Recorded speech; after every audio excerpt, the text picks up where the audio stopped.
Está no ar, Teologicamente, o seu podcast de teologia.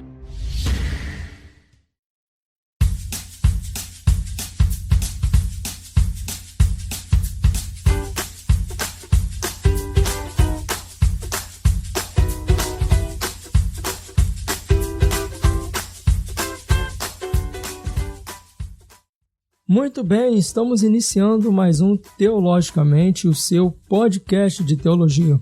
Eu sou o John e no episódio de hoje a nossa conversa será sobre o feminismo. O feminismo é um movimento que procura promover os direitos das mulheres, defendendo o respeito pela dignidade da mulher e a igualdade de tratamento entre homens e mulheres em várias áreas da sociedade. O feminismo, do latim femina, significa mulher, e é um conceito que surge a partir do século XIX, o qual se desenvolveu como um movimento filosófico, social e político. Mas no episódio de hoje queremos saber se uma mulher cristã também pode escolher ser uma feminista, lutando por esses direitos e ao mesmo tempo defender as doutrinas bíblicas. Ou seja, nós queremos saber se há algo de errado em ser uma mulher cristã e rotular a si mesmo como uma feminista. E olha, quem vai estar participando do episódio de hoje é uma participação para lá de especial, é a Thaís Azevedo. Tudo bem, Thaís? Tudo bem, boa noite, John. Obrigada pelo convite. Obrigada para todo mundo que está assistindo aí. É um prazer estar aqui hoje com você. Sim, nós também, com certeza, estamos muito felizes. E vem cá, Thaís, é verdade que o seu site, Moça, Não Sou Obrigada a Ser Feminista, é um dos maiores sites antifeministas que existe? Então, na verdade, nós tínhamos uma página com... nós perdemos essa página num strike que o Facebook fez, na época, para mais de 20 páginas. E todas de direita ou com um viés anti-lacre, que eu digo, né? E nós perdemos todas as páginas. O ano passado eu perdi perfil, página pessoal, cheguei a perder meu Instagram. Eu ainda só continuo com o YouTube e com o Twitter originais. O resto tudo são todos novos. E nós chegamos a ser a maior página antifeminista do mundo, mas eu quero fazer uma reiteração. A página não é minha, eu sou uma das editoras. Ela foi criada e ela é chefiada, vamos dizer assim, por um homem, que foi uma resposta a uma outra página que falava que você teria que ser feminista, né? Que as pessoas tinham que apoiar o feminismo. E a resposta dele foi: não, moça, eu não sou obrigada a ser feminista. E na época era até obrigado, aí depois mudou para obrigada, para a segunda versão, né? Porque foi derrubada também. Então a nossa página foi derrubada inúmeras vezes, na verdade. Mas chegamos sim a ser a maior página antifeminista do mundo. Dessa história eu não sabia, confesso. Mas é verdade aí que você tem se engajado bastante nessa causa, né? Sim, eu comecei faz uns 7, 8 anos. Comecei a estudar mais profundamente o feminismo. Confesso que eu era uma leiga total do assunto, inclusive sobre política. Eu não me interessava muito sobre esse assunto, mas à medida que eu ia estudando, as coisas iam me interessando muito. E eu comecei a escrever os meus achados, as coisas novas que eu estava aprendendo. Só que isso começou a ganhar uma proporção cada vez maior. Eu comecei a procurar grupos antifeministas, né, para ver se eu me encaixava. Eu nem sabia que existia um antifeminismo, eu só achava que existia o feminismo e o não feminismo. Mas o antifeminismo não basta ser só não feminista, né? Existe o combate ao feminismo, por isso que a gente é antifeminista. A gente não só não se considera feminista, nós combatemos o feminismo. Então, no caso, eu comecei a pesquisar muito e encontrei mais apoio para estudo dentro dos grupos antifeministas do que dentro dos grupos feministas. E eu sou muito, por ser cristã, tudo que eu faço eu tenho minha cosmovisão cristã. Então, para eu ler um livro, para eu assistir uma série, para eu assistir um filme, para aquilo fazer alguma algum sentido para mim, ele tem que fazer parte da minha cosmovisão cristã. Eu falo que são os meus óculos. Eu não consigo ler nada sem tentar encaixar ou perceber que aquilo não tem nada a ver com o cristianismo. E foi dessa maneira, por exemplo, que eu me identifiquei como uma não feminista. Porque eu percebi, lendo, duas coisas. Uma, que foi a incoerência de discurso e prática. Não tanto a prática palpável, o que o feminismo fez por você, por exemplo, como a prática do discurso mesmo. Então, você começou falando que o feminismo ele tenta buscar o direito, a equidade de direitos das mulheres, e isso tudo é besteira. O feminismo nunca se propôs a isso, muito pelo contrário. Ele não quer isso, né? Ele quer o privilégio para as mulheres. Ele privilegia as mulheres em detrimento dos homens. Sim, é sobre isso que a gente vai falar hoje. Então, essa leitura, eu falo assim, não, calma aí, quem é que é contra direitos iguais? Ninguém. Ninguém vai se opor, a não ser que você seja feminista. Elas não querem os direitos iguais. Elas dizem que querem, mas elas só querem o bônus, não o ônus daquela conquista, entre aspas. Então, porque uma das coisas que as pessoas esquecem é que para todo direito existe um dever vinculado àquele direito, né? Então, se eu tenho direito, por exemplo, que elas chamam de direito ao voto, eu falo, não pode ser chamado de direito, porque para a mulher não é pedido a mesma coisa que é pedido para os homens. Logo, quem tem o direito são os homens. Nós temos o privilégio, mesmo eu não entendendo como sendo uma coisa positiva, por exemplo, a obrigatoriedade de voto. Tá? Eu só estou dizendo, comparando com a palavra. Não é direito, é um privilégio, porque eu não tenho o mesmo dever que um homem tem para usufruir daquele direito. Enfim, então, eu comecei estudando sobre isso. Na verdade, eu comecei estudando sobre coletivismo dentro do meio político, né? Uma palavra um pouco mais chatinha, as pessoas confundem muito. Mas também confundem feminismo, então é normal. E depois disso, eu comecei a estudar um pouco mais do feminismo, até por me identificar, por ser mulher, mais com o movimento feminino do que com o movimento gaysista e africanista, né? Então, por ser uma mulher heterossexual, cristã e branca, eu me identifiquei mais com o fato de existir um dos coletivos que falava das mulheres, né? Então foi por isso que eu comecei a focar no feminismo, mas acabo falando das outras pautas também. Eu confesso que eu passei a conhecer mais sobre você a partir de um vídeo que foi publicado, Thaís Azevedo Destrói o Feminismo. Acho que é mais ou menos assim o título. Eu achei aquele vídeo, quando eu vi, para mim aquele vídeo foi uma verdadeira aula desse tema. Do feminicídio? Isso, sobre o feminismo.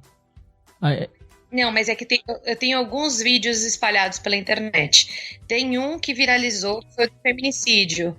Foi uma palestra que eu dei na LESP, pro Parlatório Livre. Isso, Thaís Azevedo Destrói a Mentira do Feminicídio. Acho que esse foi do canal Vikings, um Vink de óculos. Um Vink de óculos, isso mesmo. Isso, é um queridíssimo meu que fala sobre borderline, fala sobre outros assuntos bem interessantes. Vale a pena conhecer o canal dele também. É isso aí. Olha, você que está nos ouvindo já percebeu que o tema de hoje está bastante interessante. Então, fica aí, continue aí, ouvindo até o final, que a gente volta já já.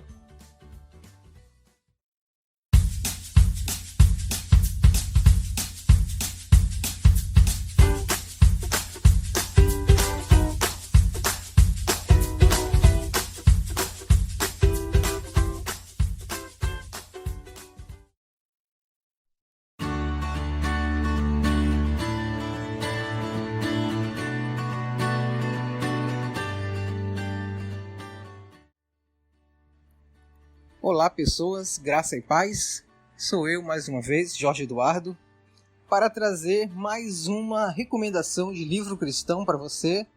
Bem, o livro da vez é A Abolição do Homem, escrito por C.S. Lewis, publicado no Brasil pela Thomas Nelson Brasil. Este livro fala a respeito da lei natural, também chamada de lei moral, que no livro C.S. Lewis chama de o Tao, ou lei natural. É a designação dele para essa lei. Bem, esta lei, chamada de lei natural, lei moral, nós podemos encontrar aqui na Bíblia, Romanos 2,15, que diz: estes mostram a norma da lei gravada no seu coração, testemunhando-lhes também a consciência e os seus pensamentos, mutuamente acusando-se ou defendendo-se.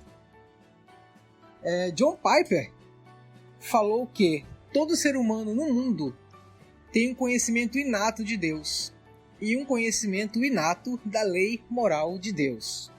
É sobre isso que esse livro vai falar. Ele tira mais para o lado filosófico e também vai falar a respeito do desenvolvimento humano. Tem feito dos homens menos homens, tem tirado um pouco de humanidade da humanidade.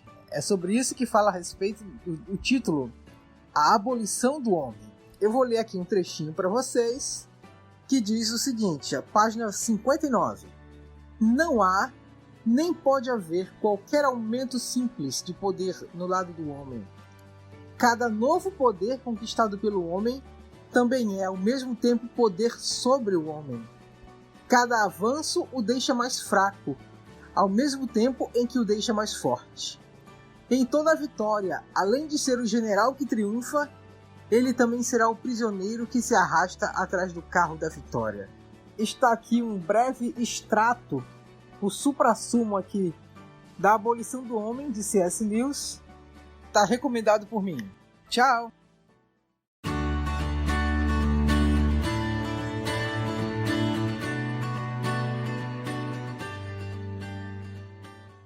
Então a gente pensar o cristianismo e o feminismo como lutas contrárias não é legal. Na verdade, a gente precisa entender como duas lutas necessárias e complementares. Então a gente precisa incluir a demanda do feminismo no cristianismo para que a gente de fato tenha uma sociedade, uma igreja com igualdade de gêneros. E é por isso que eu sou cristã e feminista. Thaís, para a gente começar esse episódio, desenrolando esse episódio, eu gostaria que você falasse um pouco aí sobre essa história do feminismo, né? Como que começou essa história do empoderamento feminino? Ele é tão antigo assim, né? Essas ondas feministas, como é que foi? Então, o feminismo começou a ser dividido em onda a partir da década de 60, mas ele já vem bem antes disso. Ele, na verdade, existem as proto-feministas. A gente tem na Itália Christine de Pizan, lá na época de 1700. Também temos na Inglaterra a Mary Wollstonecraft, também nesse mesmo período. E nos Estados Unidos, a mulher do John Adams, que foi o presidente dos Estados Unidos, também já vinha tendo uma agitação feminina, né, que originou muito dos pensamentos feministas. Né? E então a gente vem numa onda que eu não posso chamar de onda, isso a gente chama, tanto é que a gente chama de proto-feminismo, desde 1700, e depende do lugar, né? Já tínhamos agitações femininas em prol dos direitos das mulheres ou de uma tal equidade de direitos. Mas o feminismo como movimento político, social e econômico começou no final do século XIX, começo do século XX. Aí nós temos dois grandes booms do feminismo, um que foi o boom do feminismo norte-americano, que participou muito com os abolicionistas, então você tem bastante gente dali que é do meio abolicionista, ali você vai ter a Elizabeth Cady Stanton um pouquinho, já a própria Margaret Sanger, ela já estava envolvida na questão sexual, né, falando da reprodução feminina, e na Europa a gente tinha toda uma agitação a partir, por exemplo, das sufragistas, né, que tanto é que a primeira onda ela é conhecida muito sobre, entre aspas, o direito ao voto, o poder do divórcio, né, o direito de se divorciar, e também é conhecido também como a era das mulheres no trabalho. Então, foram essas 3 grandes pautas da primeira, que a gente chama hoje de primeira onda do feminismo, mas isso não quer dizer que foi resolvido, entre aspas, as questões ali, mas e que isso não se repete até hoje, né? Tudo aquilo é uma continuidade. Começou a falar desse assunto nessa época, mas não quer dizer que parou de falar desse assunto. Já na década de 60, a gente tem a segunda onda do feminismo, 50, 60, a gente começa com a segunda onda do feminismo, e aí veio falar da liberdade sexual, do livre amor, e a gente tem o Wollstonecraft, não, desculpa, a gente tem o festival Woodstock, a gente tem o Amor Livre, aquela coisa dos hippies de 60, e junto com isso veio toda a revolução sexual. Então eu falo que o feminismo é o braço feminino da revolução sexual. Não quer dizer que só foi para as mulheres a revolução sexual, mas teve uma grande influência por causa do feminismo. E dentro do feminismo, e é considerado como elite branca, né? Foi ali que ele começou a ser subdividido. Já na terceira onda, década de 80, 90, mais ou menos, nós tivemos o início da terceira onda do feminismo, onde as pautas são mais segregadas. Então, tem-se o feminismo negro, o feminismo trans, o feminismo da mulher XYZ, você vai começando a subdividir as espécies. Eu brinco, cada hora você tem que pertencer a uma caixinha cada vez menor para você conseguir se encaixar no discurso feminista. E ali teve uma quebra muito grande, que até isso, quando você olha para a história, faz sentido dessa quebra muito grande, entre o feminismo liberal, que a gente chama, né, e o feminismo socialista. E dentro dos socialistas surgiram as outras vertentes, tem muitas elas ligadas ao lado socialista do feminismo, que é aquela ideia do opressor e oprimido, tem bastante disso. No caso do feminismo, o homem é opressor, a mulher é oprimida, porém, agora nas subvertentes, né, ou nas novas vertentes. Então, a gente tem o feminismo intersec, que eu chamo de intersec, que é o feminismo do mimimi, porque junta todos os mimimis. Você não pode ser só mulher, você tem que ser mulher, gorda, negra, cadeirante, surda cega, e você nunca vai entender como me sinto porque você é uma feminista mulher branca. Aí tem as radicais. As radicais são, por exemplo, não são radicais de extremistas, são de radicais de raiz, da palavra radical mesmo, não de extremo, mas de raiz, e elas são as mais puras feministas. Só que elas são tidas por muitas como muito extremistas. Mas elas são as que mais respeitam as teóricas do feminismo, né? Então aí a gente tem e elas, por exemplo, as radicais não aceitam de jeito nenhum as feministas transexuais, nem os feministas, porque elas pregam ódio ao homem mesmo. Então é muito interessante ver como que isso está acontecendo. Dentro dessa terceira onda também teve a ideia do 50-50, que quer dizer que é obrigar via lei que 50% dos homens fiquem em casa, cuidando das crianças e do lar, e 50% dos CEOs sejam femininas, sejam mulheres. Então, é uma obrigação, em vez de você valorizar a pessoa pelo que ela é, e não pelo que ela tem de gênero, né, de sexo. E já se fala de uma quarta onda. Eu não sei identificar, eu consigo perceber uma agitação diferente, mas eu não consigo identificar mais bem quais são as novas pautas que elas querem, já que na terceira onda nós tivemos também os neologismos, né? Então, mudança de significado das palavras, a negação em relação à lógica, ciência. Então, elas não acreditam nem em Deus e nem na ciência. E aí você fala, vocês acreditam em quê? Que vocês não acreditam em nada que rege o mundo, vamos dizer assim, né? Eu sou cristã, para mim Deus é acima, inclusive, da ciência.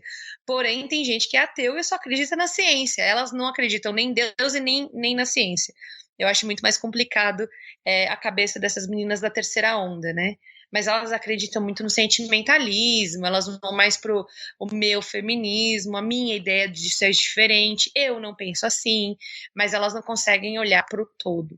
Então, essas são as 3 ondas, e já estamos falando da 4ª onda do feminismo aí, que hoje eu diria que seria basicamente o He for She, e o movimento He for She, e também teve, com uma das figuras mais proeminentes, seria a atriz Emma Watson, que fez o Harry Potter. Eu acho que ela seria a nossa garota propaganda da 4ª onda.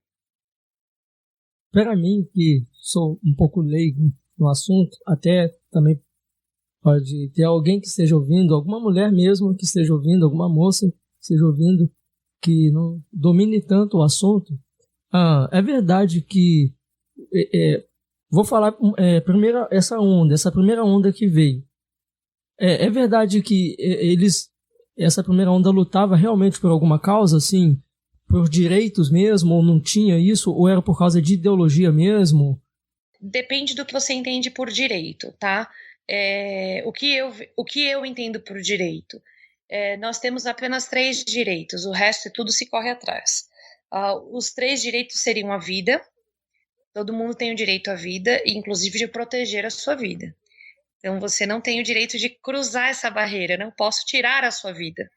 E não se cruza essa barreira da vida, né?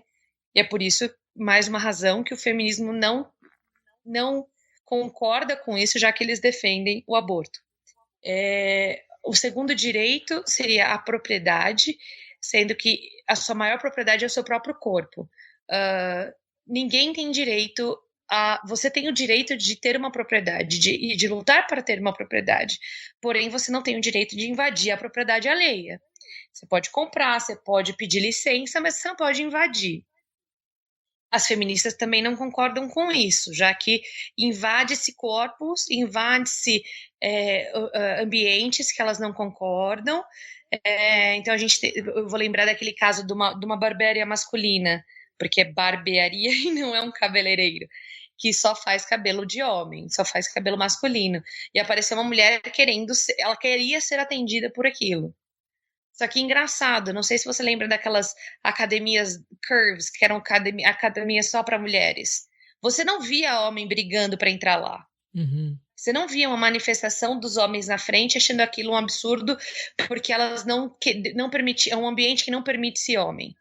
Mas dentro de uma barbearia ela fez um show porque ela queria ser atendida ali e ela achava que ela tinha o direito de.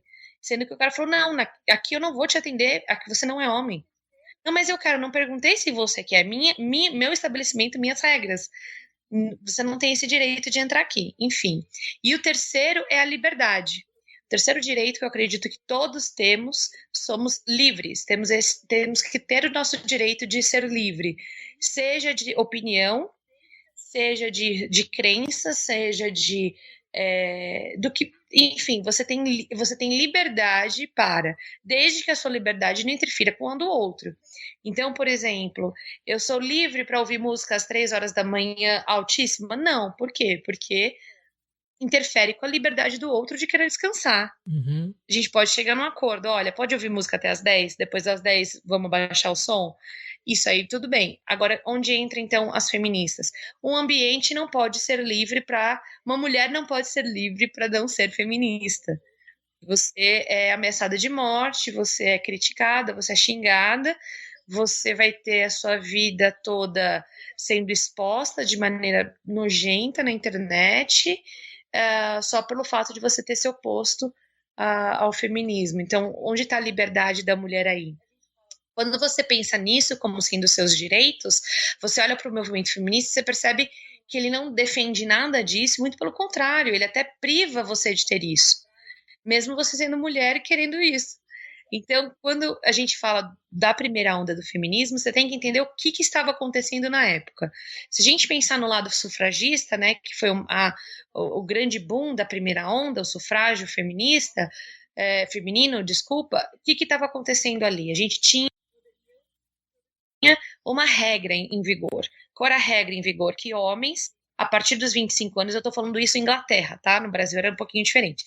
Homens com 25 anos que serviam ao exército poderiam eles tinham o direito ao voto. Só que o que estava acontecendo no ambiente? O voto era vinculado com o serviço militar. Os homens estavam em guerra. A gente teve Primeira Guerra Mundial nessa época, a gente teve a Segunda Guerra Mundial um pouquinho mais tarde, mas haviam guerras, né? Não estava um momento de paz. O que estava acontecendo com esses homens? Eles estavam indo para a guerra. Quem que trabalhava naquela época? Os homens. Quer dizer que as mulheres não trabalhavam? Não, elas trabalhavam dentro de casa. Existia um combinado ali entre o homem traz o pão e você cuida da casa. Você não vai ter que sair para o trabalho. Até porque o trabalho era um trabalho muito árduo e as mulheres não queriam aquele tipo de trabalho. E desde que o mundo é mundo, as mulheres trabalham. Talvez o que acontece muitas vezes é que as pessoas leem a história com óculos de hoje. Eu já ouvi mulher falando que se não fosse feminismo eu não tinha um iPhone. Eu falei, bom, o meu primeiro é Samsung. E segundo, o que o feminismo tem a ver com isso? Foi totalmente capitalismo, não tem nada a ver com feminismo. Uhum. Mas as mulheres antigamente não tinham, ninguém tinha celular antigamente. Então não dá para você ler a história com os olhos de hoje. Você sempre tem que olhar para os dois lados da moeda. Então qual era a realidade? Os homens estavam em guerra. As fábricas haviam ficado vazias. E as fábricas precisavam produzir para que o país girasse a economia do país para que o país pudesse sobreviver a uma guerra. Então, o que aconteceu? As mulheres vieram trabalhar. As mulheres vindo trabalhar, quem cuidava das crianças? As crianças também vinham trabalhar. Então, a gente tinha essa realidade. Só que o que aconteceu? Os homens começaram a morrer nas guerras. Quem ia votar? Quem ia decidir? Precisava de mulheres para fazer isso também. Então, aos homens foi dado, por exemplo, às mulheres, foi dado esse privilégio do voto. Por quê? Porque para as mulheres o voto não está vinculado com o serviço militar. Tanto é que na época, principalmente na Inglaterra, muitas foram contra esse tal direito. Por quê? Porque elas não queriam ir para a guerra. De jeito nenhum. E aí você vai analisar quem é que estava por trás disso. Tínhamos na Inglaterra Emmeline Pankhurst. Emmeline Pankhurst era uma socialista, ela era uma dondoca, ela tinha servos na sua casa, trabalhando, ela tinha 4 filhos, sendo que um deles morreu. Minto, 4 ou 5, agora eu esqueci. Enfim, eu não lembro se ela tinha 4 ou 5 filhos, um deles morreu, e ela tinha 3 meninas e 2 meninos. Ela tinha 5 filhos, um morreu, ficou 4. 3 meninas. As 3 meninas trabalhavam com a mãe. Era uma mãe muito conturbada, a ponto de uma das filhas foi mandada para a Austrália para a mãe não ter que conviver com ela. Elas tiveram uma criação muito ruim. E a Emmeline Pankhurst, por exemplo, ela recebia dinheiro dos sindicatos para trabalhar, para fazer essa revolução. Então você sabia que já tinha um jogo político por trás, né? Então eles inclusive chamavam ela atacava bombas em fábricas, ela agitava a cidade de uma maneira negativa.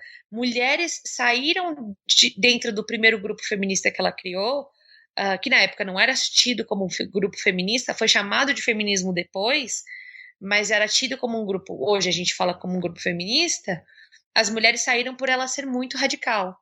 Então, existia um radicalismo, sempre existiu um poder por trás. Então, nunca foi uma coisa, olha, nós mulheres sofremos por causa disso.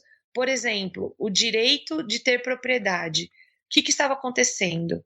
As propriedades também estavam vinculadas aos homens, mas os homens estavam morrendo. E as mulheres perdiam as casas junto com seus filhos. Então foi dado o direito para as mulheres de também ter propriedade por causa das mortes de guerra. Então uma coisa está vinculada à outra. Mas não, elas falam que as mulheres que conseguiram o direito ao voto, o direito à propriedade, o direito ao divórcio. Só que a própria Simone de Beauvoir disse que não. Que tudo aquilo ali foi simbólico, porque sem os homens elas não teriam conseguido nada daquilo, que elas na verdade nem conseguiram, foi dado pelos homens. Então, que revolução é essa? Eu falo que é revolução do sofá. Eu falo, mas alguém no final das contas me traz o que eu quero. Então, não é uma revolução, é um presente, né?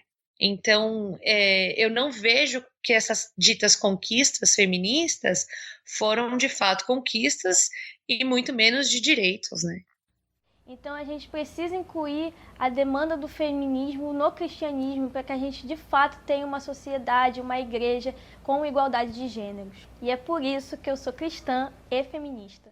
Além de Simone de Beauvoir, quais foram as principais influenciadoras deste movimento? Nossa, existem muitas. É que cada uma fala de uma época, né? Cada uma entra numa época do jogo. Mas a gente tem Simone de Beauvoir, a gente tem a Betty Friedan, que foi a que fez o primeiro livro considerado feminista mesmo, né, nos Estados Unidos, que causou um boom muito grande, que chama Mística Feminina. A gente teve a Valerie Solanas, a Gloria Steinem, Catherine Cummings, Robin Morgan, Andrew Dworkin, que ainda está em atuação hoje, Catherine McKinnon, Anna Codit, Sheila Jeffries, Emmeline Pankhurst, Hillary Clinton, Elizabeth Cady Stanton, Sally Miller Gerhardt, Mary Wollstonecraft, Jilly Cooper, Linda Gordon, Julie Bindel, Sheila Cronin, Ty Grace Atkinson, Susan Brown Miller, Susan Griffin, Mary Daly, Marilyn French, Barbara Jordan, Germaine Greer. A gente teve muitas. Então depende muito do que você quer falar, depende da área, porque cada uma fala de uma parte. Você não vai ver uma mulher que fala de todas as áreas. Ela mais ou menos escolhe uma área para ser ativista, né? É difícil você encontrar uma que fale de tudo. Eu acho que a única que vem à minha mente é a própria Camille Paglia hoje, que ela fala de tudo, mas ela fala bastante sobre a revolução, né, feminista, e ela se considera uma feminista, mas dentro do feminismo ela é considerada antifeminista. Então eu acho ela uma personagem muito interessante dentro do feminismo, mas influências nós tivemos inúmeras. No Brasil tivemos a primeira, né, Nízia Floresta, nós tivemos a Pagu, tivemos... Nossa, agora me deu um branco das mulheres brasileiras, que eu leio mais as estrangeiras, eu não leio tanto as brasileiras. Mas hoje nós temos muitos movimentos feministas, principalmente dentro das universidades. Nós temos atrizes que se declaram feministas, mas que nunca leram meio livro clássico de nenhuma feminista clássica. Nós temos apresentadoras, jornalistas, enfim, todo meio acadêmico também bastante forte, dito como feminista, mas isso não quer dizer que sejam boas influências também, né? Uhum. Sobre essas autoras feministas, né, assim, influenciadoras feministas no Brasil, como que foi o contexto da chegada do feminismo no Brasil? O que estava acontecendo? Qual foi o motivo dessa irrupção, né, do feminismo no Brasil? Bom, primeiro que o Brasil faz parte de um país, faz parte de uma parcela de países que seguem tendências, né? Então, tudo que é de fora, de alguma maneira, acaba vindo para cá em determinado momento depois. É difícil a gente ser o pioneiro em alguma coisa nesse sentido político, social e econômico, né? Mas, então nós temos a Nízia Floresta, uma brasileira que o nome dela não era esse, eu não lembro o nome dela original, mas ela se apresenta como Nízia Floresta. Ela é tida como a primeira feminista do Brasil. Ela foi morar fora, ela morou na França por, se não me engano, 20 anos, e lá ela teve contato com o feminismo, né? O primeiro livro que ela traduziu foi o da Mary Wollstonecraft, e ela trouxe esse livro para o Brasil. É tido como o primeiro livro feminista brasileiro também, né? Os livros da Nízia. O momento que ele chegou foi exatamente essa mesma época de final do século XIX e começo do século XX, né? Já havia uma agitação socialista no ar, até você pode ver, quando você estuda a escola de Frankfurt, quando você estuda o histórico do socialismo no mundo, você também já vê que o Brasil já tinha focos desses tipos de estudo aqui também, né?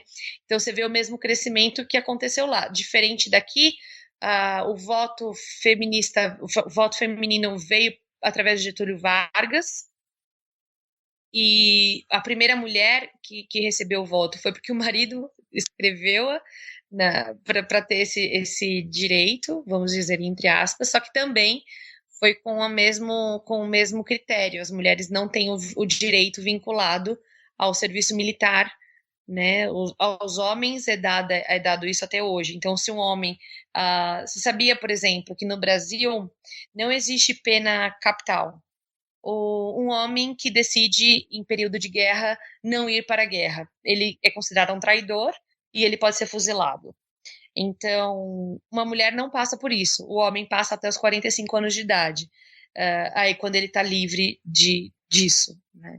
Então, o direito ao voto, ele é muito vinculado para o homem. Se, por exemplo, um homem que não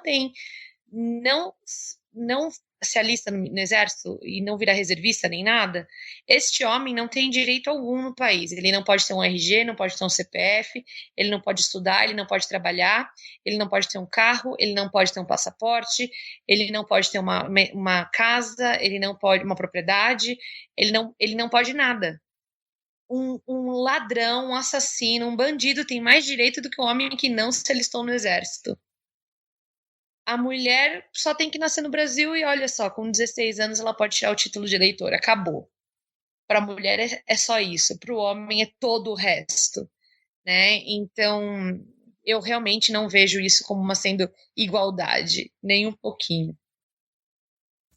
Você, como está engajada nessa luta há bastante tempo contra o feminismo, com certeza deve ter uma visão mais ampla da situação. Então, qual é o contexto do feminismo atualmente? Qual é o impacto que o feminismo tem causado na nossa sociedade atualmente?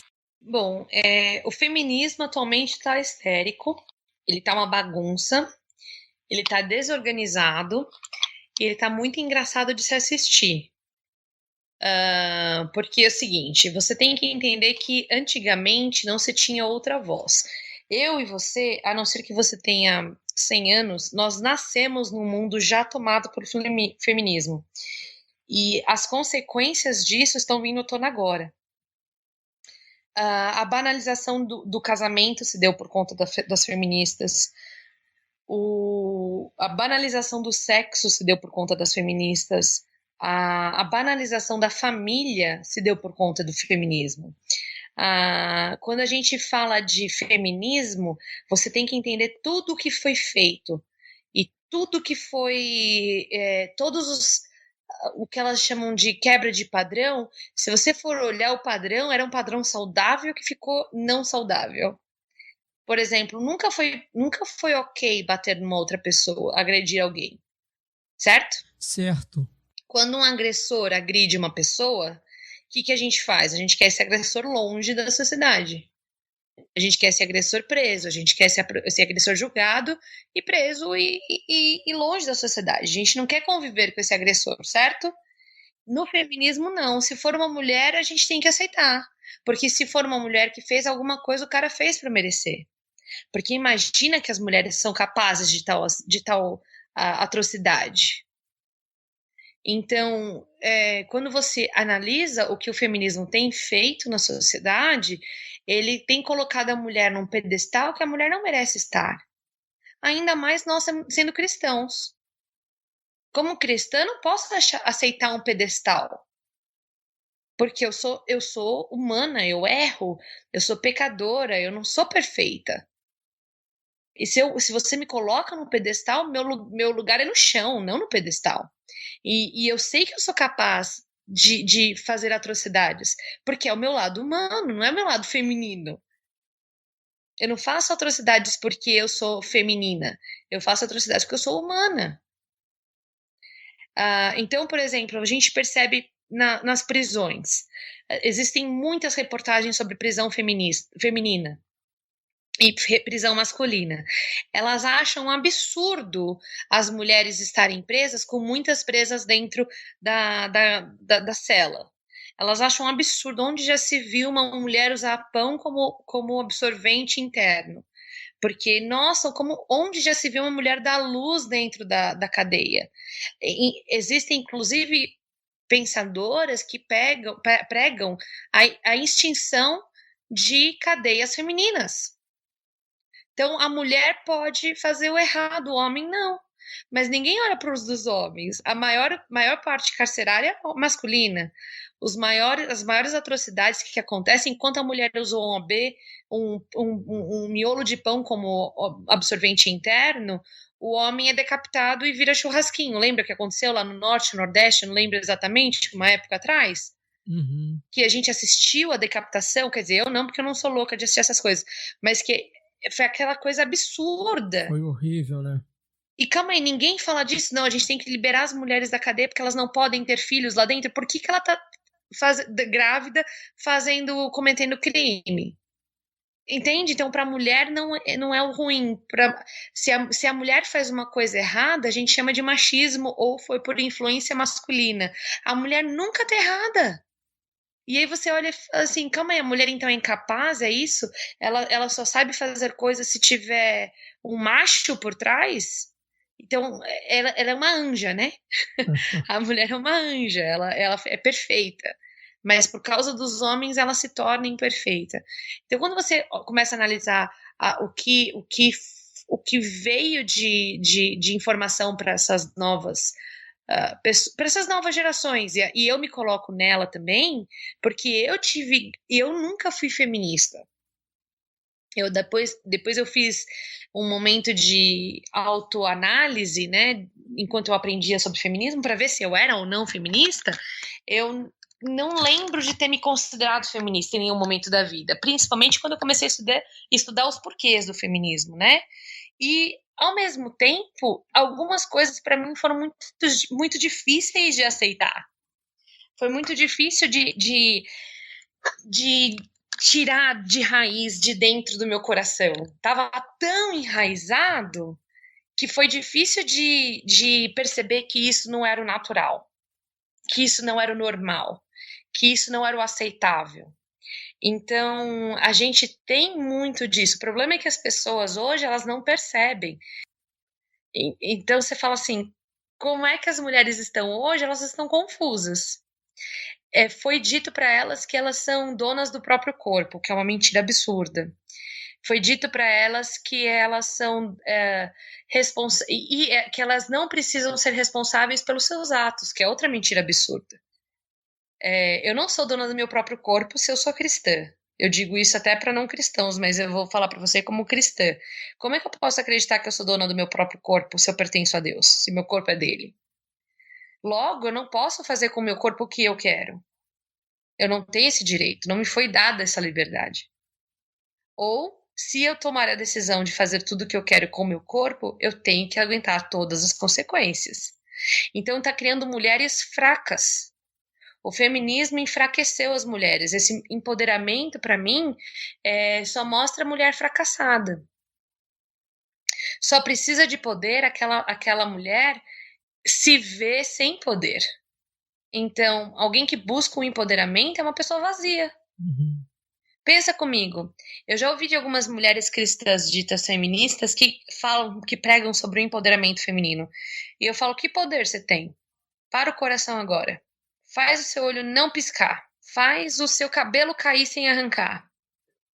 Você não tem poder. Você não tem poder. Se seu corpo, suas regras, então expulsa uma gripe. Expulsa um câncer. Expulsa uma doença. Você não tem poder sobre o seu corpo. Seu corpo não te pertence. E se você acredita que ele te pertence, então arque com todas as consequências dos seus atos. Então, essas mulheres, elas são irresponsáveis. Então, elas engravidam e abortam. Elas não olham para uma gravidez dita indesejada como uma consequência de um ato sexual.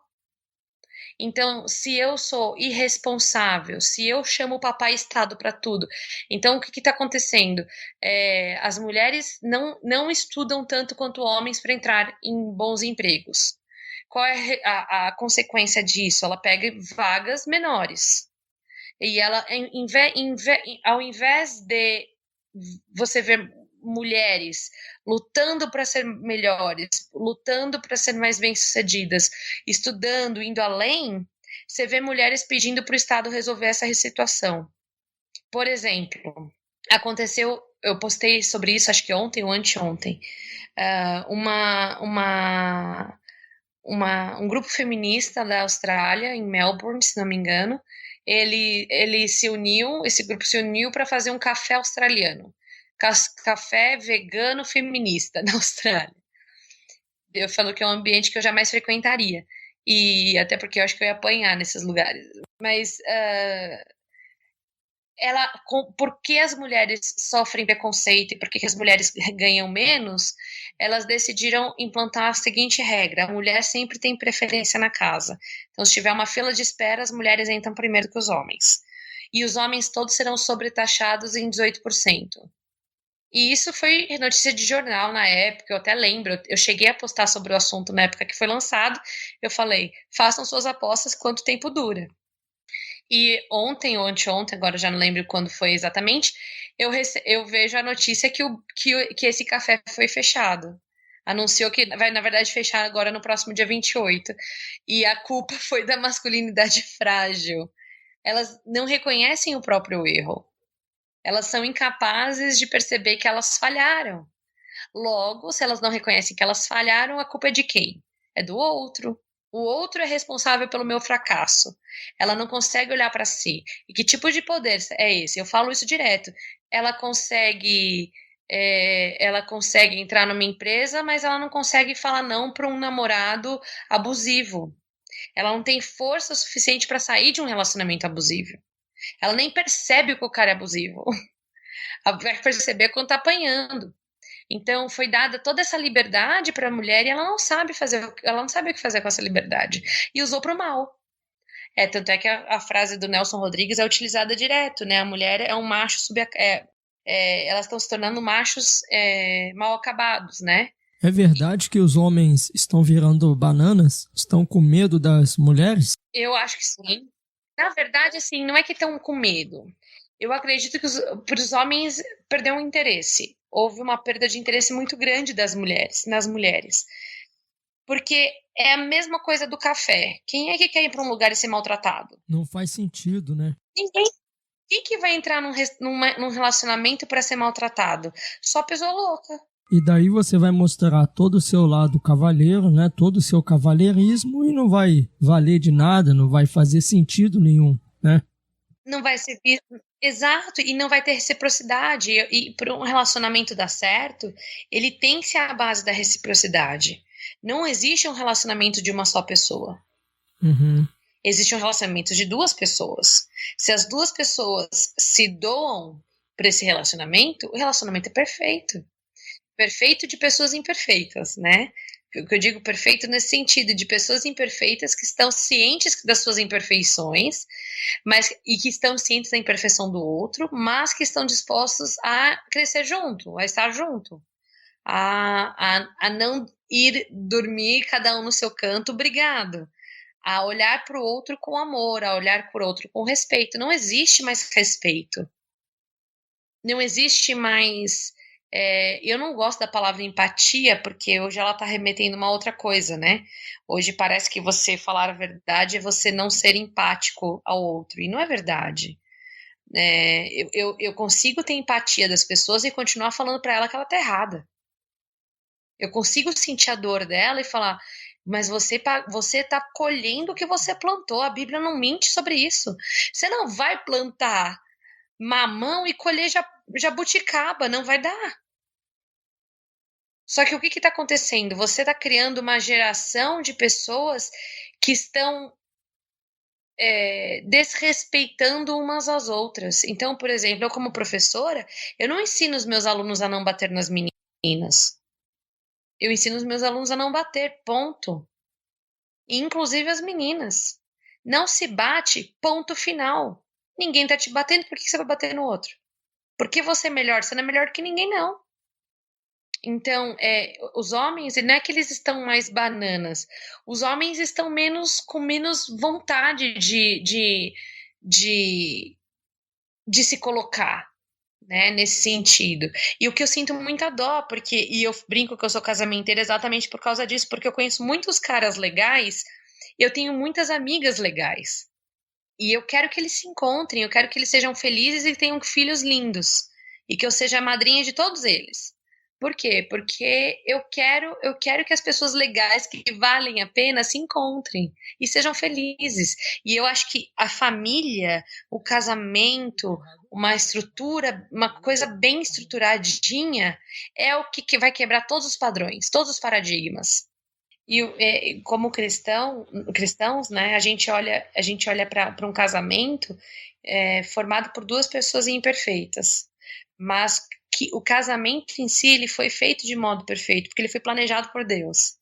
E eu sempre falei para as meninas, né, quando eu dou conselho para mulheres, eu falo, case com alguém que você consiga conviver com os defeitos, porque qualidades todo mundo tem como defeitos, todo mundo tem, mas tem defeito que você não consegue viver. Então eu sempre falo, a pessoa não era para mim. Eu acho muito engraçada essa frase, né? Eu falo, que bom, né? Então, que bom que você se livrou de uma coisa que não era para você. Por que você foi atrás dessa coisa que não era para você esse tempo todo? Então a gente precisa incluir a demanda do feminismo no cristianismo para que a gente de fato tenha uma sociedade, uma igreja com igualdade de gêneros. E é por isso que eu sou cristã e feminista. Como que o movimento feminista ele passou a fazer parte das igrejas? Como que foi que isso ocorreu? Como que isso aconteceu?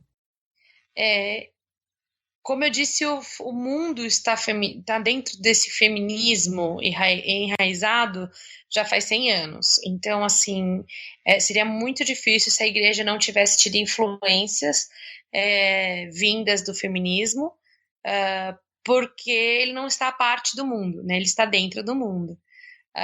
Mas de uma maneira muito sutil que ele começou. As pessoas têm que entender que ele nunca vai se apresentar como sendo a coisa pior que é.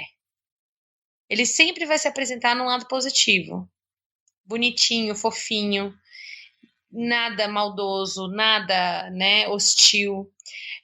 Mas é que nem um pecado. O pecado, quando ele aparece, muitas vezes ele aparece como uma coisa doce, mas é tão gostoso fazer aquilo que eu não posso fazer, porque então não deve ser pecado, é muito gostoso. Deus deve se agradar disso de alguma maneira. Deus estava enganado quando ele falou que não era para eu fazer isso. E essa mesma sensação, esse mesmo pensamento dá origem ao feminismo dentro da igreja, né? Mas quem não quer a liberdade da mulher? Quem não quer equidade de direitos? Quem não quer que as mulheres deixem de ser agredidas, como se só as mulheres fossem agredidas e como se todas as mulheres fossem agredidas? E como se só os homens fossem os agressores, né? Então, a gente olha para aquilo e fala assim, isso aqui é tão bonitinho, mas quando você vai ver a fundo, não tem nada daquilo, né? Tudo totalmente diferente. O que tem feito dentro das igrejas, eles têm igrejas que não são biblicamente fincadas na Bíblia, né? Então, igrejas que aceitam qualquer tipo de discurso, elas também aceitam qualquer tipo de ideologia lá dentro, né? Então, eu sempre brinco que você não pode dar uma brechinha. Se você der uma brechinha, lá na frente você tá chorando porque não tem mais volta. Pro estrago, né? Tem coisa que o estrago vai fazer, acabou. Você tem como desabortar um bebê? Não tem. Uma vez feito, feito.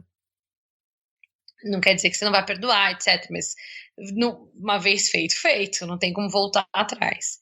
E o feminismo dentro das igrejas, ele aparece de diferentes formas.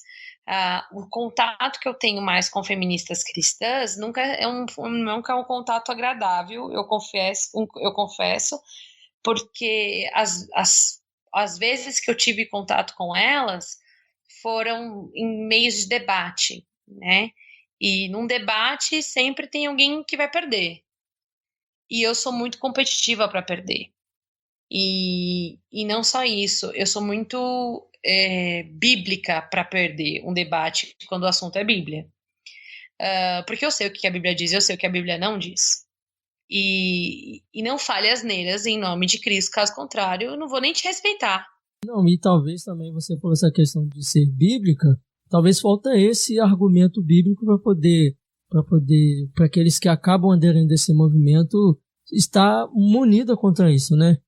Eu tô tentando mudar meu vocábulo para ficar mais doce, menos agressiva, mas é mais ou menos assim que eu me sinto. Por exemplo, uma pessoa para mim que fala que é feminista e cristã e que não leu livros feministas, eu não consigo nem acreditar no cristianismo dela. Porque se ela se afirma como feminista, ela tem que ter no mínimo estudado feminismo, certo? Se ela se afirma como cristã, o que eu espero dela? O estudo da Bíblia. E não somente o estudo, a concordância com aquilo. Porque eu conheço muito ateu que leu mais Bíblia do que cristãos. Mas qual é a diferença maior? Eles não têm aquilo como uma verdade para eles. Já nós cristãos temos. Então, o que acontece? Se uma feminista cristã falar para mim assim, não sou da teoria, eu não sou muito teórica, não gosto muito da literatura feminista, eu falo assim, e da Bíblia? Porque o que a Bíblia faz? Primeiro que a Bíblia, ou melhor, quando Moisés falou da mulher em Gênesis, era uma época que a mulher valia menos do que um camelo na sociedade. Então, quando ele contou da criação e colocou a mulher no mesmo patamar de um homem, ali naquele momento já havia igualdade. Quando a Bíblia diz, né, em Gênesis mesmo, que nós dois fomos criados, homem e mulher foram criados à imagem e semelhança de Deus. Logo, nós somos iguais, não existe diferença. Uhum. O que existe diferença? É que quando Deus criou o homem, ele criou o homem com qualidades divinas somente para os homens. E que quando ele criou as mulheres, ele criou as mulheres com qualidades divinas somente para as mulheres. E por que eu falo que o casamento é o melhor relacionamento do mundo? Porque ele é o perfeito. Porque se um homem é realmente cristão e uma mulher é realmente cristã e eles se unem em matrimônio, o que a gente está vendo aqui? A glória de Deus sendo feita na terra. Porque é o homem que foi criado à imagem e semelhança de Deus, e a mulher que foi criada à imagem e semelhança de Deus, se unindo num único propósito, honrar e glorificar a Deus, através da maneira que Deus os criou. Agora, se eu pego essa informação e deturpo essa informação, já era. Se a mulher dentro de um relacionamento ela quer fazer o papel do homem, ou se o homem quer fazer o papel da mulher, já era. Eu já não estou fazendo a coisa certa. E existe sim papel, quer as feministas queiram ou não, quer o mundo queira ou não, existe papel diferente para homem e para mulher. Tanto existe que a consequência de cada um dos pecados é diferente. Quando a gente lê lá em Gênesis, qual foi a consequência para a cobra, para a serpente? Qual foi a consequência para a mulher do pecado original? E qual foi a consequência para o homem por causa do pecado? Cada um teve uma consequência diferente. Isso quer dizer que ele está sofrendo mais que eu, ou eu estou sofrendo mais que... Não, cada um está sofrendo no seu quadrado. Quem saiu perdendo foi a humanidade no geral, a Terra, né? Porque até a Terra foi amaldiçoada por causa do pecado humano. Então, quando você lê isso, você fala assim, o que mais que essa mulherada quer? Já está dizendo, Deus criou o homem e a mulher o fez. A sua imagem, a imagem e semelhança de Deus os criou. Não é assim que está na Bíblia? Então, que igual... Só que a gente está falando de Moisés. Esse livro foi escrito quando? Quando que Moisés escreveu Gênesis? 4.000 anos atrás.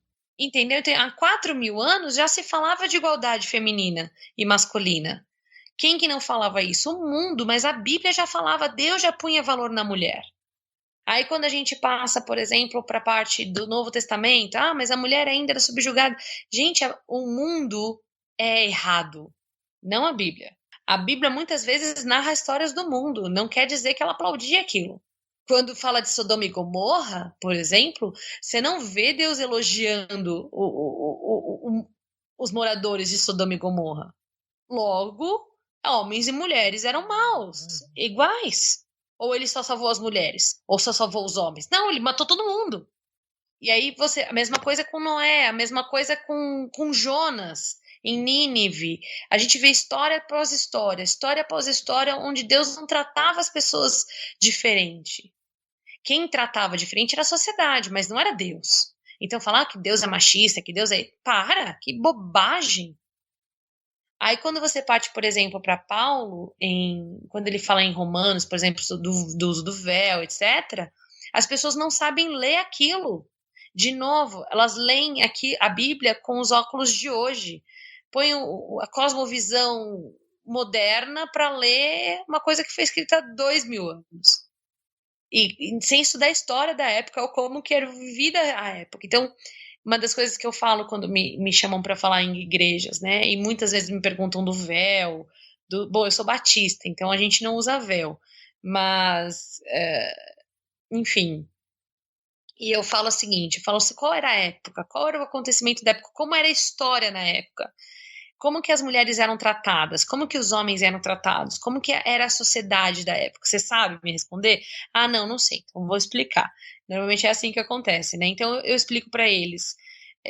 Bom, quando a gente está falando de Roma, Grécia, existiam as escravas sexuais, ditas escravas sexuais, só que elas eram sacerdotisas aos deuses. Elas transavam como sacrifício, né? Eu não sei muito bem explicar isso, mas eu sei que fazia parte do ritual, né? E elas tinham que raspar a cabeça. Então elas eram vistas na cidade, elas podiam andar na cidade, você ia apontar e falava assim, ela é prostituta. E o que acontecia? Essas mulheres foram convertidas. E quando elas entravam nas igrejas, todo mundo sabia quem era. Eu olhar pro cabelo delas e falava assim, eu sei o que você fez, ó. Então era o uso do véu. Põe todas as mulheres de véu, pronto, não tem mais isso. E aí hoje as pessoas falam, com machismo, olha, mulher que podia... Não, cara, foi um cuidado que a igreja teve com as mulheres. Um cuidado gigante de Deus com as mulheres ali. As mulheres têm papel fundamental na igreja também. As mulheres têm um papel fundamental dentro da Bíblia. Ou Deus não usou mulheres na Bíblia? Claro que usou. Nós temos Ruth, nós temos Raquel, nós temos Raabe, nós temos a Débora. A Débora, fala dela agora. Nós temos a Débora, nós tivemos a Maria. Dizem que porque a gente é protestante, eu sou protestante e não posso falar da Maria. Claro que eu posso falar da Maria. Maria foi uma menina escolhida por Deus para gerar o filho dele. Ela é muito especial. Eu não tenho ela como santa, mas eu tenho ela como uma pessoa especial. Maria recebeu uma missão de Deus, né? Exato, uma missão que Deus não me escolheu para fazer, né? Então, assim, é óbvio que eu admiro a Maria. E apesar de ser uma menina, foi muito corajosa. Porque ela foi contra o padrão da sociedade. Porque ela devia ter o quê? 14, 15 anos? E grávida. E podendo não ser aceita por José. E podendo sofrer os olhares de reprovação, né? De uma gravidez sem marido, né? Enfim. E a gente teve o cuidado de Deus para as mulheres, mas o que mais elas querem? Então, quando você conversa sobre feminismo cristão, você vê que elas gostam de falar que, por exemplo, o Estado é laico. Eu concordo com elas, o Estado deve continuar sendo laico. Se ele existir, que seja laico. Agora, eu não sou o Estado, eu não posso ser laica. Eu tenho que ter uma opinião e minha opinião não pode ser laica. Porque se eu sou cristã, ou eu sou laica. Eu não posso ser uma coisa ou outra. Então, se eu estiver num ambiente onde eu tiver que me posicionar, qual é a minha bandeira que vai falar mais alto? Porque senão a gente acaba relativizando a palavra de Deus também, né? Sim, e outra coisa, que nós não temos que ser sal da terra e luz do mundo. Sim. Isso quer dizer que nós temos que mostrar o caminho certo para o mundo. Se o mundo todo está falando que é certo você abortar, a gente tem que falar, não é certo abortar independente de... mas ela foi estuprada. Não é certo abortar. Mas não é certo abortar. Não é certo abortar. As pessoas têm que olhar para nós, cristãos, e olhar... Tem que ser ao contrário a chave. Os cristãos estão perguntando para os do mundo o que fazer. O que fazer. Sendo que nós temos que ser aqueles que vão falar, olha, a gente tem que fazer isso como sociedade. Como sociedade, é assim que nós temos que viver. E não é assim que está acontecendo. Então, o que a gente percebe hoje? Que quando eu converso com as feministas cristãs, cara, teve uma palestra, se você quiser depois eu te mando o link. Eu fui assistir eu vou falar o nome, é na Glocal. Você já ouviu falar na Glocal? Não, nunca ouvi, não. Eu não sei explicar muito bem o que eles fazem, eles se reúnem num teatro e é uma maneira de evangelizar diferente. Bom, enfim, eles gostam de fazer palestras comparando uma pessoa a Jesus. E eu tive a felicidade de ir no dia que era Simone de Beauvoir e Jesus. E eu fui de propósito, né? E eu queria ouvir o assunto, então eu fui, me direcionei até lá, avisei que iria e que depois falaria sobre o que eu vi, né? E eu nunca fiquei com tanta vontade de levantar e bater numa pessoa como eu fiquei naquele dia. E eu vou te contar, o meu lado cristão queria agredir. Você não queira saber como o meu lado humano estava. Mas a mulher, dita cristã, professora da Metodista de teologia, disse o seguinte, que a morte de Jesus havia sido um fracasso. Olha aí. Ela falou 3 vezes isso. A morte de Jesus foi um fracasso. Se ele, fazendo o que ele fez pelas mulheres, ele já teve essa morte fracassada? Imagina como seria se ele tivesse feito mais. Eu pensei assim comigo. O fato dele ter morrido pelos pecados das mulheres não foi o suficiente para as mulheres. Elas queriam uma massagem, uvinha na boca, uma sombra e água fresca. O que mais que as mulheres querem? Se a morte de Cristo não foi redentor o suficiente. E é por isso que elas precisam do empoderamento. Porque Deus não é suficiente para elas. Porque se eu tenho Deus como meu tudo, eu não preciso de mais nada. Se Deus é tudo o que eu preciso, eu vou te dizer uma coisa, eu não preciso da minha família, eu não preciso do meu noivo, eu não preciso de comida, eu não preciso de água, eu não preciso de absolutamente nada na minha vida. Se Deus é tudo para mim, ou isso é uma verdade, ou não é. Se a tua graça me basta, ou isso é uma verdade para mim ou não é. E aí você vai vendo, é por isso que elas precisam do empoderamento, porque Deus não é tudo para elas. Aí eu me pergunto, será que houve a salvação? Será que houve o reconhecimento do senhorio de Cristo? Porque se Deus não é tudo para elas a ponto de elas precisarem de um maldito do empoderamento, quem é Deus para elas? Entende? Então, quando eu me pego nesse tipo de debate, nem tem muito debate, porque não é o mesmo Deus. A morte do meu Cristo foi redentora. Sim. A dela foi um fracasso. E existem muitos paradoxos, né? Dizer-se cristã e ao mesmo tempo feminista, né? Porque se você, né, mais uma vez dizendo, como um leigo, eu acredito que se essa mulher, essa moça se diz feminista, ela tem que abraçar como todo, não vai abraçar como parte. Sim. Vai vir tudo que o movimento acredita, tudo que o movimento prega. Ela não pode, não, isso aqui eu quero, isso aqui eu não quero, isso aqui agora eu quero, isso aqui eu não quero, né? Exatamente, é a mesma coisa com o cristianismo. Se você assume ser alguma coisa, você tem que ser até o fim. Então, se eu sou cristã, eu não posso ser cristã só na parte que me agrada. Eu não posso escolher qual parte que eu obedeço. Uhum. Ou eu obedeço tudo ou não obedeci nada. Ou eu aceito o sacrifício. Aí, uma vez, eu lembro de um caso muito, muito interessante que eu tive, que me marcou muito. Um amigo meu, cristão, que está bem desviado, e eu numa conversa com ele, falei, né, poxa, querido, mas não é isso que a Bíblia fala. E ele virou para mim e falou assim, Tata, a Bíblia não se encaixa no mundo. E eu falei, óbvio que não. Aí, nessa mesma semana, um amigo meu ateu me procurou e falou assim, Tata, tem alguma resposta na Bíblia para o caos mundial? Desses ismos da vida, feminismo, gaysismo, africanismo, socialismo, tudo ismo. Eu falei, tem, Romanos 1. E aí foi que me caiu a ficha. Não é a Bíblia que tem que se adequar ao mundo, é o mundo que tem que se adequar à Bíblia. E em que mundo estamos vivendo agora que um ateu procura resposta bíblica para os problemas e um cristão fala que a Bíblia não pode ser mais a resposta para o mundo? Sim. Porque o mundo mudou. Eu sei que o mundo mudou, mas Deus não.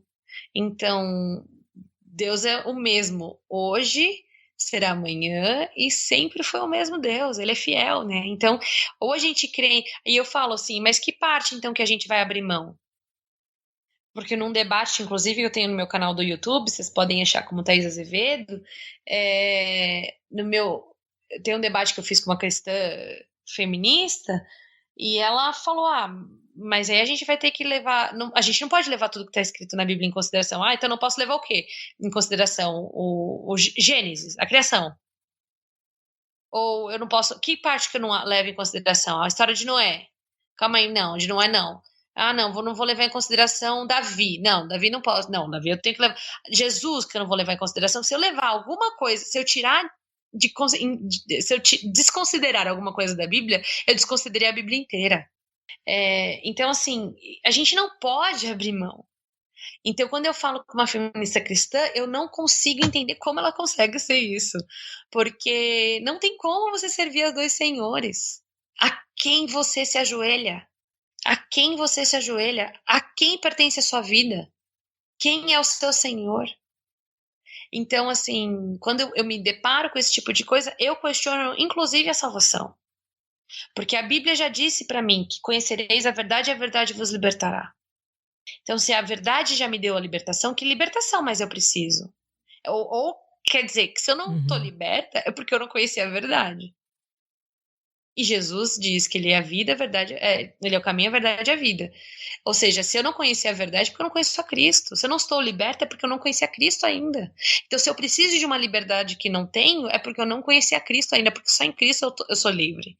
Eu não sou livre por causa do socialismo, do comunismo, do capitalismo, do libertarianismo. Não, eu sou livre por causa de Cristo. Isso que Cristo eu ia me libertou. falar com você.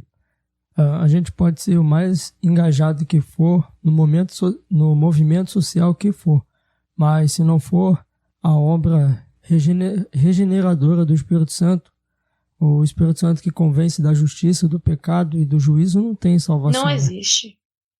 Não tem como. Aí é que eu falo, não servimos ao mesmo Senhor. Por isso que eu falo, eu questiono sim a salvação alheia. Porque ela está falando para mim, ela precisa de liberdade, eu já sou livre.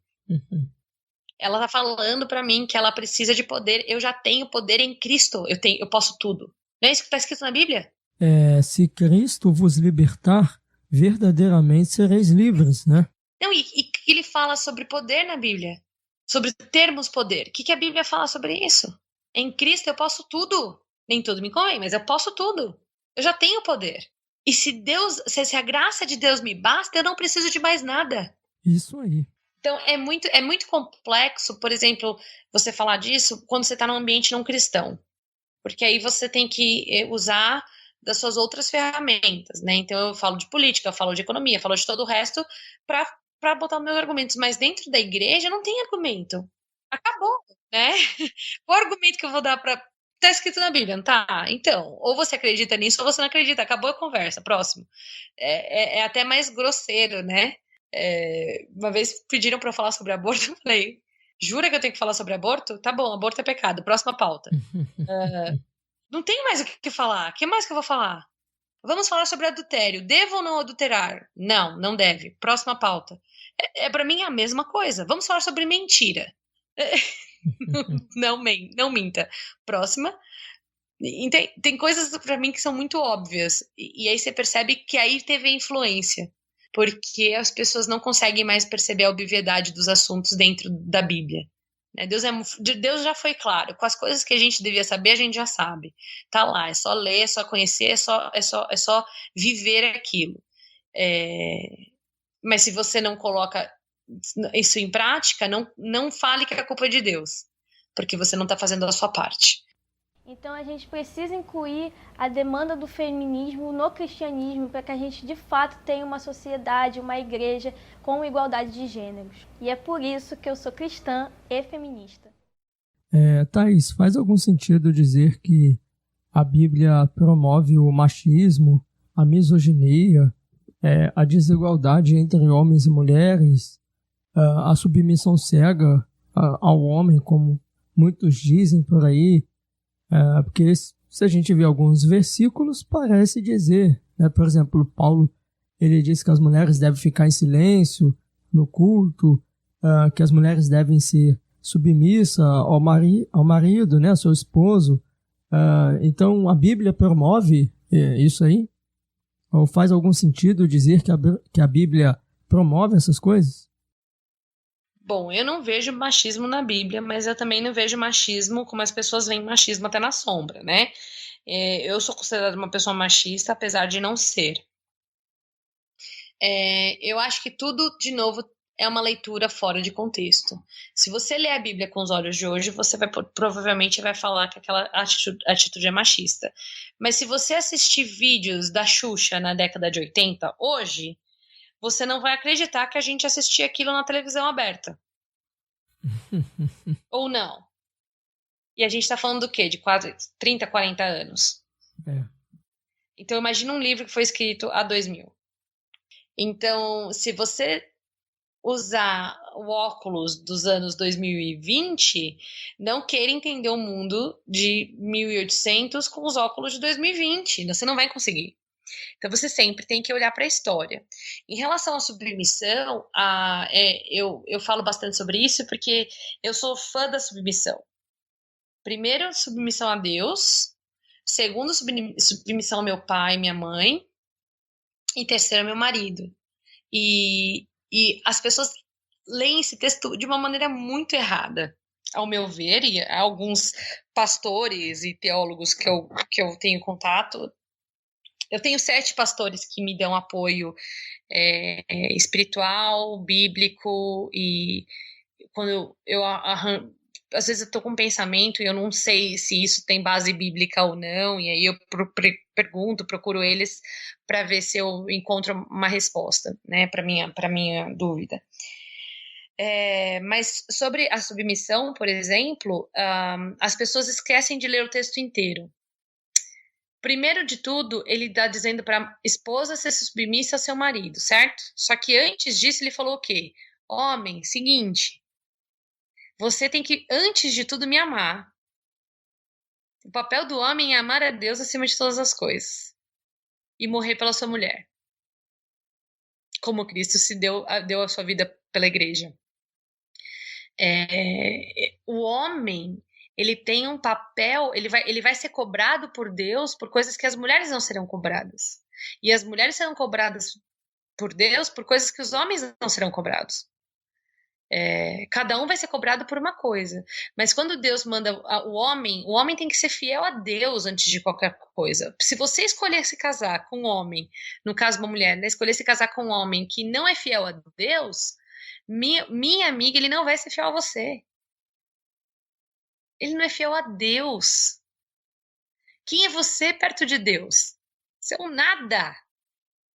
Aí a menina vai lá e casa com o Zé Droguinha. Aí ela se converte e acha que ela tem que ser submissa ao Zé Droguinha que quer levá-la para prostituição. Antes de tudo, você escolheu casar com o cara errado. Você já fez a escolha errada. Arque com a sua consequência até o final. Sim. Porém, você não deve se submeter a ninguém, nem ao seu marido, se ele te pedir algo que vá contra os princípios divinos. Se seu marido te forçar a matar uma pessoa, você não faça. Se o seu governo te forçar a fazer uma coisa que vai contra o que a Bíblia diz, não faça. Porque a quem você serve? Eu amo o meu pai e a minha mãe. Eu os honro à medida do possível, né? Eu tento, nem sempre a gente consegue, mas é uma eterna tentativa e erro, né? E se um dia meu pai chegasse pra mim e falasse, filho, eu quero que você venda drogas. Não, pai, não vai rolar, desculpa. Ou você faz isso ou você sai da minha casa. Tchau, fui. Eu amo você, mas eu não vou desobedecer a Deus. Sim. Então, assim, Deus, se você casou direitinho, se você casou com um homem que é justo, que é fiel a Deus, que honra a Deus com tudo que ele ser submissa a um homem desse é um privilégio. me submeter como mulher a um homem desse que está disposto a dar a vida dele por mim, por amor a mim, que me trata como parte do corpo dele, que cuida de mim, que me ama como sendo parte do corpo dele, isso é fácil. A mesma coisa para um homem, se ele escolhe uma mulher que não honra a Deus acima de tudo, já tá escolhendo errado. Por quê? Porque ele tá escolhendo uma pessoa que, se não é fiel a Deus, vai ser fiel a ele. Foi Oséias, não foi o profeta Oséias que casou com a prostituta? Sim. É que no caso dele, a gente sabe que foi, né, fazia parte da história, mas Jesus, você tá casando com a mulher errada. Não chore amanhã, porque sua mulher te deixou sua família, ou te dá trabalho. Então, tudo na vida ela é feita por escolhas. Então eu falo, homens, sejam homens dignos. Dignos. Se o mundo está dizendo que você é indigno, mostre triplamente a sua dignidade. Se o feminismo quer a sua morte, eu sei que isso é muito difícil, porque é horrível você ouvir que você deve morrer. Eu sei, porque eu escuto isso direto sobre mim. Mas se você não deve existir, que você é escória, honre a Deus acima de todas as coisas. Deixa que Deus cuida de você. A sua batalha não é sua batalha, é dele. Deixa que ele faça a obra. É interessante que um dos textos que é muito usado para falar que a Bíblia promove o machismo, né, a misoginia, é Colossenses capítulo 3, versículo 18, que o apóstolo Paulo está falando dos deveres da família. Então, ali no versículo 18, o apóstolo Paulo, ele disse, esposas, sede submissas ao próprio marido, como convém ao Senhor. No versículo 19, ele disse, marido, amai vossa esposa e não a trateis com amargura. Então, ali o texto está falando de algo que é mútuo, que tanto deve ser da mulher e como do marido. Mas o versículo-chave para a gente entender esta passagem é o versículo 23, Sim. Quando ele diz, tudo quanto fizerdes, fazei-o de todo coração, como para o Senhor e não para homens. Exato. Então, a submissão, o amor, a esposa, os deveres dos filhos, como ele fala, dos servos, dos senhores, deve ser feito tudo quanto para o Senhor, porque a nossa recompensa está em Deus, como fala a nossa herança, né, como fala no versículo 24. Mas eu te pergunto, aonde que esse texto está promovendo o machismo? Aonde que nesse texto, nestas passagens, a Bíblia ou o apóstolo está promovendo a misoginia? Não existe isso, né? São textos tirados fora de contexto. Não tá. É a pessoa que não leu. De novo, não conhecem a verdade. E aí eu te pergunto, será que são realmente de fato cristãs? Essas pessoas que não leram a Bíblia, não estudaram a Bíblia, não conhecem a palavra de Deus, mas usam ela como uma lâmpada mágica, né? Lâmpada de Aladim. Talvez saia repetindo, né, o que vai ouvindo por aí. Mas isso aí é muito normal. As pessoas leem um título e já falam bobagem, né? Então é o famoso, se não fosse feminismo, você não estudaria, você não teria acesso a isso, aquilo outro. Filho, você nem estudou história, do que você tá falando? Não, mas o feminismo é bom. Eu falei, aonde você leu isso? Qual revista você leu? Eu já debati com cada menina que veio falar pra mim que... Eu falei, mas onde você leu isso? Ali em blog. Eu falei, não, tudo bem, blog ok, blog é uma opinião. E qual livro acadêmico ou que é tido como clássico feminista você leu? Eu não sou muito da teoria. Eu falo, eu sou. Por que você tá debatendo comigo se você não é? Você tá falando de uma coisa que você desconhece, eu tô falando de uma coisa que eu conheço. E aí, a gente não tem muito... Não tem como. Como que você vai debater achismo ou sentimentalismo com lógica e prova? Não se debate. Então, é muito... É que aí fica até um pouco grosseiro, mas como eu não sou pastor, eu me dou o luxo de poder ser grosseira às vezes, né? Eu falo, não fala comigo não. Fala comigo não entra nessa não vale a pena entrar nessa, né? Porque Você tá falando bobagem. Vai estudar, depois volta a falar comigo. Vai ler a Bíblia, depois a gente conversa. E que é legal também, né? A pessoa estudar e aprender. Mesmo que seja com ideia diferente daquilo que eu penso. Sim. Só não estuda quem não quer aprender. Só não estuda quem não quer conhecer. Né? Eu não acho errado você estudar livros de pessoas que não são cristãs. Eu não vejo erro nenhum nisso. Não, eu só leio livro cristão. Tudo bem, é uma opinião sua. Eu leio um monte de livro que não é cristão. Eu leio sobre revolução sexual, eu leio sobre... eu estudo sobre pedofilia, eu estudo sobre política, eu estudo sobre economia, eu estudo sobre... Enfim, depende do meu dia também, né? Tem dia que eu tô a fim de ler sobre nada. Aí eu vou ler tal assunto, mas faz parte do... Deus te deu uma capacidade intelectual. Aprenda, use o seu cérebro. Né? Não, eu não gosto também desses cristãos que se acomodam, né? Não dá, né? Não dá para ficar acomodado. Deus te deu uma capacidade, você tem que usar a sua capacidade. Eu digo que nós deveríamos estar em todas as áreas da sociedade, todas. Do lixeiro ao presidente da República. Nós tínhamos que estar em todas as áreas. Por quê? Porque nós fazemos com excelência, porque não fazemos para as pessoas, fazemos para Deus, em primeiro lugar. Em segundo lugar vem as pessoas, em primeiro lugar vem Deus.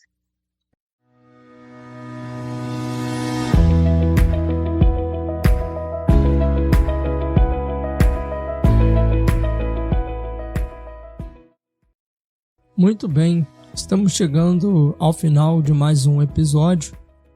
E Thaís, eu gostaria muito que você deixasse as suas considerações finais, um conselho. Talvez a nossa irmã que esteja nos ouvindo agora, nesse momento, esteja confusa em relação a isso, né? Talvez ela esteja entrando numa faculdade, tenha ouvido muito que ela tem que se engajar no movimento feminista, né? E talvez esteja confusa, mas... quais seriam as dicas, as considerações que você deixaria para essa nossa irmã que está nos ouvindo agora? Bom, eu tenho 2 conselhos para elas.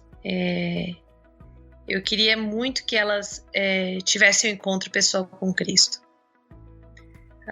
Porque se elas tiverem encontro pessoal com Cristo, elas não vão precisar de mais nenhum ismo na vida. E se elas já tiverem esse encontro com Cristo, para elas se blindarem das artimanhas do inimigo. O inimigo está aí e ele veio para matar, roubar e destruir. E esse é o papel dele. E o feminismo é um grande servo do nosso inimigo. E se você não perceber isso, é porque talvez você já esteja em volta dele. Tome muito cuidado, abra os seus olhos, peça para Deus te dar sabedoria. Peça para Deus mostrar o caminho certo. Peça para Deus colocar pessoas no seu caminho para te ajudar nessa caminhada. E se tiver alguma dúvida, pode me procurar. Nem sempre eu respondo as mensagens porque elas vão para spam.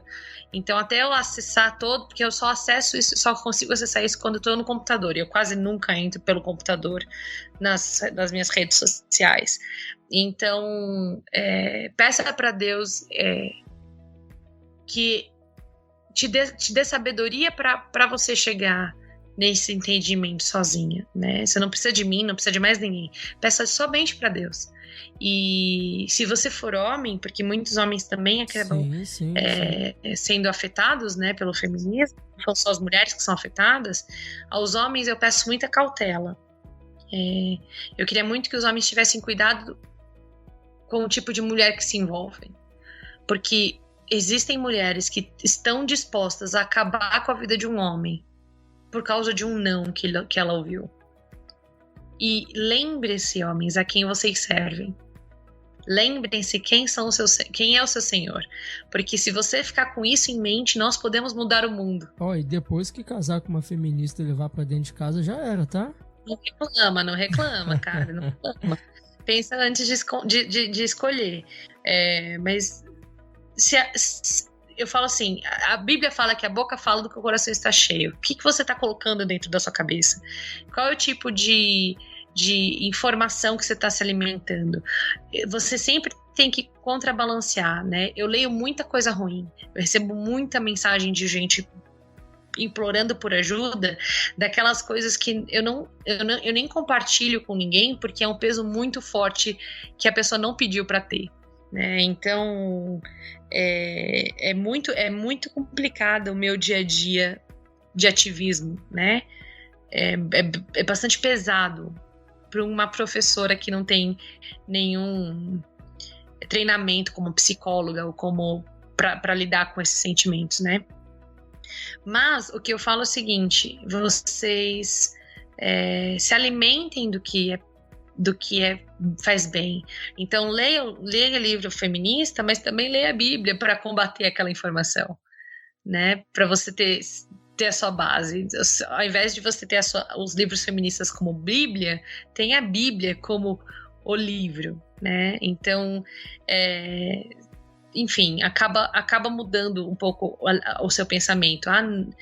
Enfim, e se você tiver filhos que estejam envolvidos com esses movimentos, ore para os seus filhos e converse com eles em amor, porque parte do feminismo no comecinho é tirar as meninas do convívio dos pais, do convívio familiar, já que o maior inimigo de qualquer coletivismo é a família. Porque a família, ela traz uma base que destrói com todo o argumento deles. Então, se você tem uma família bem estruturada, você não tem família com feminista dentro. Você pode ver. Toda família de feminista não é estruturada. Então, tenha seus filhos por perto. Não abra mão da educação deles, nem quando eles estiverem mais velhos. Fique com eles por perto, que você não vai se arrepender. Queria agradecer o John pelo convite, pela oportunidade de falar. Eu gosto muito de falar para cristãos e falo pouco até. Eu normalmente sou convidada para falar mais para um público que não é cristão, mas eu me sinto, obviamente, muito mais em casa falando para a gente que fala a mesma língua, né? Então foi um prazer, muito obrigada pela oportunidade. Queria deixar aqui as minhas redes sociais. Você sempre me acha como Thaís Azevedo. É só jogar em todas as redes sociais, eu estou em todas elas. Instagram, Facebook, YouTube, meu canal até tá crescendo, eu preciso retomar fazer vídeos para botar lá. Twitter, eu tô em todas as redes sociais grandes, né? Então, se você quiser, pode mandar uma mensagem, pode falar comigo, que eu estou lá. Olha, Thaís, muito obrigado. Nós quem agradecemos pela sua disponibilidade. Eu acredito que seu tempo seja muito corrido. Então agradeço pela disponibilidade. Para mim foi muito bom, foi ótimo. Eu já venho acompanhando alguns vídeos seu na internet. Seu diário feminista, né? Também. Dicionário, né? Isso. E é bastante legal e foi vendo esses vídeos que me deu esse desejo de te convidar para poder estar participando. Que você possa voltar mais vezes aqui para estar falando com a gente, isso vai ser legal. Claro, foi um prazer hoje e foi muito gostoso falar dos assuntos que eu espero que tenha ficado claro, né? Porque é muita informação, né? Então, às vezes a cabeça fica, mas eu posso falar disso aqui também, isso aqui cabe, enfim, é muita informação. Mas se os seus ouvintes quiserem que eu volte com o maior prazer, será um prazer falar com vocês e trocar mais figurinhas, né? Que eu acho que isso tudo é uma troca. É uma conversa muito agradável. Você fala, eu falo, a gente se entende, a gente aprende um com o outro. Eu acho que isso que é a grande questão da vida. Você olhar para o outro e aprender com o outro também, né? Então, muito obrigada pelo convite mais uma vez e quando quiser, estamos aí. Amém. E você que nos ouviu também, muito obrigado pela sua participação. Obrigado por nos ouvir até agora. Então, até a próxima. Que Deus te abençoe. Tchau.